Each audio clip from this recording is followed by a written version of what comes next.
Newsline, where the news comes first. And welcome to our second half hour of news. The state Republican convention kicks off tomorrow way up in northern Idaho, and everybody is wondering if this is going to be the year where the party unifies again. There's some pretty deep divisions between the moderate wing of the party and the Tea Party conservatives. So to talk about that, we are joined tonight by two former Idaho lawmakers, Lee Gagne, who is on the far outside, and I think Lee would describe himself as a moderate, and Eric Simpson, who has joined us before, and we always appreciate it, and I think Eric would describe himself as a not moderate. A more conservative. That's correct. May I go so far as to say Tea Party? No, I'm not. Oh, he's Tea Party. awfully close, I think, sometimes. Anyway, so gentlemen, I kind of want to get right to it. Do either of you think this will be the convention, that they might actually pull the party back together like it was in the old days? No, I don't. I think there will be some who will want to bury the hatchet, but I think it's going to be like that 1990s Garth Brooks song, "Bury the hatchet, but leave the handle sticking out." Yeah. To be used again. I thought you might were going to go with bury the hatchet in their back or something. Well, that might happen too. I think this election could be a good start. If we change chairmans, if the chairman changes, and we'll see how the election comes out, see if the governor gets his choice or not, right? That type of thing. And if that occurs, I think we've got a chance to move ahead and at least find some common ground in some issues. And do you think that's where it started in Idaho? I know the Tea Party and the Republican Party nationally, there's been a bit of a split. Did it start when Governor Otter did not get his pick? And he was the only governor in the nation that didn't get his own pick for GOP party chair in his state. Is that when this rift really flared? Well, Carol, I've always said that the rift started back in 2006 when there was a significant budget surplus, and the legislature basically went on a Christmas shopping spree on the waning days of the legislative session and spent tens of millions of extra dollars on programs and things. So that's really, I think, when the rift started. But as you pointed out, in 2008, when the governor's chairman, Kirk Sullivan, was ousted by Norm Semenko, that's really when it came to a head. And then, of course, when Barry Peterson was elected in 2012, the party chose to defy the governor on the state-based health insurance exchange, and it eroded from there. It has snowballed. Since I think it did start more when the governor didn't get his choice for chairman. That was a pretty decisive moment in the politics of this state. When it had always happened before, and as you pointed out, the only governor didn't get his choice. So I think he smarted a little bit from that over the last few years, and I think there's a lot of movement to try to change that. Now, to my knowledge, Governor Otter has not endorsed anybody for this weekend. Has he, for the chairman? Not to my knowledge. Okay. Both of the candidates are acceptable to him, I believe. All right, so whoever gets elected, it's not going to be because the governor said, this is who I want, and you owe me. No, I think he's going to stay away from endorsing anybody. I do too. You know, the last time around, Gayanne DeMornot, Representative DeMornot's wife, was sort of the favorite, and then she lost to Barry Peterson. So I think there's going to be a lot of people who are going to choose not to endorse, so to speak, one of these three gentlemen who are in. All right, so we have Doug Sayer, Premier Technology in Blackfoot, but I believe lives in Bannock County. Barry Peterson, the incumbent, Mountain Home. And this is interesting, Mike Duff, the sheep breeder, also Blackfoot. You know, to have these Eastern Idaho ties is very interesting to me. Do you guys want to wager any bets? Knowing the organizational skills of Doug Sayer, I'd probably bet on him. His roots reach deep in the political arena, and he's got a lot of knowledge about people and how it would move. So I think he's got a good opportunity. Mike Duff said he's a latecomer. You know, he hasn't done much in politics, and he was kind of angry that at the last minute he threw his hat into the ring for this. You know, Mike Duff, I saw today in an interview, said that if Doug Sayer becomes chairman, that 30 to 40% of Republicans will choose not to vote in the general election, which will hurt Butch Otter. Now, I agree to a certain point with that. I do think that if Doug is chosen, that there will be the Tea Party element that choose to stay out of the general election, but I don't think it's going to be 30 to 40%. You know, I know that Senator Sidaway has endorsed Doug Sayer, and basically said that he's sort of the compromise candidate or the consensus candidate. All right. I don't know. I view Doug as sort of pretty close to the governor. You know, he was on the board for the Idaho Association of Commerce and Industry, which backed the gas tax increase in 2009, which, as we know, was very contentious. And the governor ended up on the losing end of that battle. So. We're not going to know until Saturday night. So let me just take a quick break here so we can run a couple commercials. When we come back, I really want to find out on pulling this party together if that primary, the closed primary, would make a difference. Because I know I personally have strong opinions on that. I won't share them, though. That's why we have guests. We'll be right back. We're back, everyone. We're talking about the Republican Party in Idaho because the GOP state convention begins tomorrow up in Moscow. And there's a rift. There's a rift nationally in the Republican Party that is equally reflected here in Idaho. And so we're asking former lawmakers who have been legislators and who are a little bit different. Lee Gagne, 8 years as a legislator, pretty moderate. Eric, a little bit more conservative. I always wait for you to jump in. A little more? Maybe a lot more conservative. Okay. But it's interesting to me that instead, in the old days, I would always have a Republican and a Democrat on. That isn't even where the aisle is anymore. It's in the Republican Party. So I have to have a moderate and a Tea Party or close to it to well, make the sure Democrats we're are balanced. voting in our primaries anyway, so I know. we Let's might as well go talk right about to that. it then. Let's go right to the closed primary. Our view as reporters, you know, from doing exiting polls and you know, different studies, would indicate that the closed primary did in fact confuse people, did keep people away from the polls.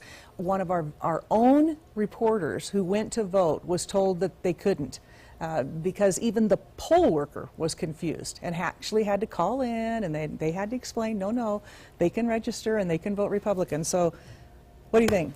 Bingham County's going to go up there and say, let's get rid of this closed primary. Well, the numbers don't back up what you say as far as it disenfranchises voters, because I have the numbers. And what we saw for the 2014 primary is a slight increase in voter turnout from 2012, a little bit down from 2010.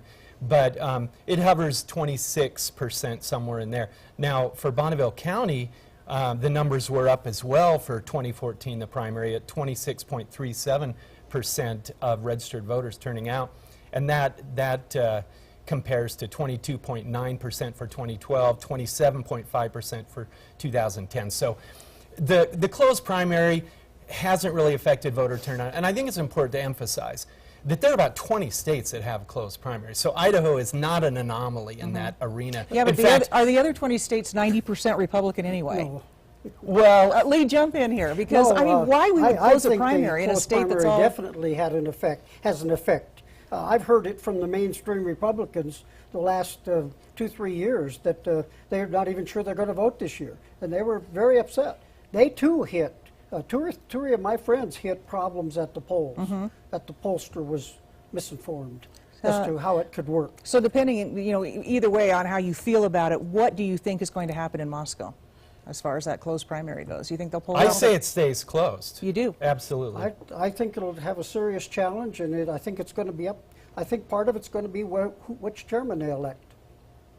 And one of the chairman nominees, and I honestly cannot remember which one, but I think it was Doug Sayer, suggested in a newspaper article that we didn't need to have a platform that was so detailed with every single aspect of philosophy of life, that we just need to make it a shorter and simpler Republican platform. Well, I agree with him there. Do you? Absolutely, because when you make such a broad platform, well, such a specific platform, yeah. what you're going to have is you're going to run counter with a fair amount of legislation that's coming up in the legislature. Well, and you're going to be opposing Republicans as a party, even though, you know, they basically represent you in the legislature. And we do have very specific detail in the platform now.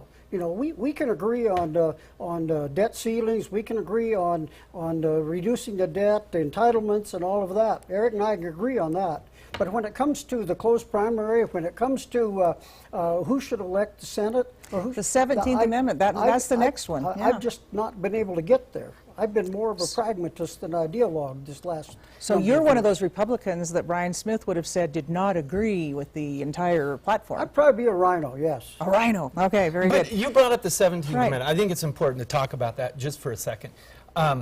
Originally, you know, up until 1913, the legislatures basically voted in their U.S. senators. 1913. Yeah, that was a long time ago. So they voted in their U.S. senators, and the whole idea was to prevent the government from basically usurping the power of the states and absconding with the funds of those states. Well, isn't it ironic where we are in terms of national politics on that very thing? And so the 17th Amendment came and made it a popular vote to elect your U.S. senator. And I understand the party position on that. I think Lee and I will agree on that. Lee's not sure. Well, no, I don't think it needs to continue. The platform against the 17th Amendment should not continue. And the reason is it's never going to make it. It's got to be ratified by the states to overturn that. It's not going to happen. It's just divisive. It's not going to happen. Yeah, it's a non-starter. Yeah, Just won't take place. Yeah. So, Lee, is there anything else in the Republican platform that's come out in the last couple of years, which I think has been somewhat dictated to or more heavily leaning toward Tea Party, that you'd like to see come off to maybe let more people in the tent? Those are the two major ones, but we've got extreme views, or not extreme. We've got views that differ broadly on the United Nations, differ broadly on so many areas. Some of the abortion issues are contentious. And so some of those, I think, are going to need to be moderated just a bit. All right, very good. We're going to take a break. We're going to come back for just another couple minutes with these guys to wrap it up. We're, again, talking about the convention, GOP, the Rift, and it all starts tomorrow. The sparks could begin flying in northern Idaho. We'll be right back. Wish you guys could be here for the commercial breaks because we have a ball talking about some things. Again, my guests joining me right now, Lee Gagne and Eric Simpson, who have both been legislators before. We're talking a little bit about the GOP convention that's coming up. We talked about the closed primary, and you thought maybe that Eric Cantor, that was a huge surprise, that Democrats went over into that race and made him lose it? Is that what you think? Well, it certainly had a factor. I mean, let's look at the numbers. I mean, David Bratt just smoked Eric Cantor. Yeah. Eric Cantor's outspent him 40-1. And so what was David Bratt's strategy? He just went with the Republican Party platform that he said that Eric Cantor had basically abandoned. And again, he won by, what, 11 or 12 points. So pretty major defeat. But I know that there were Democrats in Virginia who said, they voted in that primary. Well, but then it's an open primary state, too. Okay, so if the Democrats in Idaho, they could do the same thing. They could all register Carol, to come over to the Republican. I personally know 7 Democrats who voted in the Republican primary. Well, you I almost have to in Idaho, or you can't play the game. Well, let's look at the numbers also. We have 47,000 registered voters in Bonneville County. Right. Only 2,156 are official Democrats. Now, does that mean that over 45,000, 44,000 are all Republicans? Independents. Heavens no. I would assume. And we saw that in the last election, where we had a couple of people running as Republicans, and they had never professed to be part of the Republican Party, but they ran because they knew, as a Democrat, they probably didn't have a chance to win. So I think people are being driven to that with the closed primary. So would you guys agree, could we be the beginning of healing the rift? Right here tonight, would you agree on get rid of the 17th, get rid of the gold standard, let's get rid of the closed primary? If we did those 3 things, both of you could agree on that for the Republican platform? No, I couldn't. You'd want the closed primary still? Yeah, I still would want the closed primary. I couldn't agree either, because I think we need to do away with the closed primary. So that is a point of contention between us, but the other 2 definitely. You think will be the biggest one? Well, and again, now the gold standard, it's just not going to happen. So why do we keep promoting this and spending a lot of energy on it? Well, let's spend energy on something we can get accomplished. Why do we keep banging our heads against the wall on Obamacare? Why don't we quit worrying about the state exchange? Why don't we move on? It's the law. I think that's a real specious argument where we have about the Obamacare issue. It's here. We know it's here. The only question is whether it's going to be federally controlled or state controlled. And I still believe local government can do the best for the people. Well, and that's why I believe in a state exchange rather than. And I said it's a federal exchange dressed up to look like a state exchange. And again, our state was the only state with a Republican governor and Republican legislature to adopt a state-based health insurance exchange. Now, does that mean our legislature were the smartest of all the legislatures in the country? I I don't think so. I don't buy it. I would have to and agree and with you have to look at Oregon that established its own state insurance exchange and then abandoned it and went to the federal government. You don't believe that the legislature you were in was the smartest one there? Well, that one was smart. Yeah. I'm not gonna take that at all. No way I'm gonna. We got to wrap this up, you guys. Thanks so much. I think you're very indicative of the type of debate we'll be hearing in the next few days. And so keep us in the loop. If you've got contacts in Moscow and you hear something, please let us know. We will take a quick break. Thanks again to our guests and be right back with more.